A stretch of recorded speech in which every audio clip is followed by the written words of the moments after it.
তে দরিদ্র শিক্ষার্থীদের বৃত্তি দিয়েছে আরডিআরএস। শিক্ষাবৃত্তির চেক তুলে দেন জেলা প্রশাসক Zakir Hossain. National desk, channel.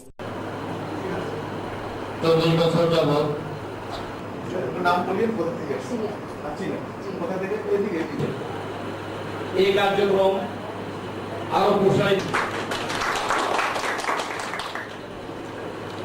সহায়তায় 44 জনকে এসএসসি শিশুদের সহায়তা প্রদান, আয় বর্ধন প্রদান, পশু মৃত্যু ধারণে বিনামূল্যে বৃত্তি দেব। আর পরীক্ষায় জিপিএ 5 পেয়েছে। আমাদের যে মেধার আমাদের যে ডক্টর আছে তার আরডিআরএস দুর্নীতি শাখার দল সেই দলের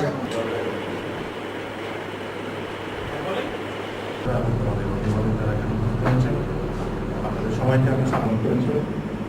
আমার বিশ্বাস তোমরা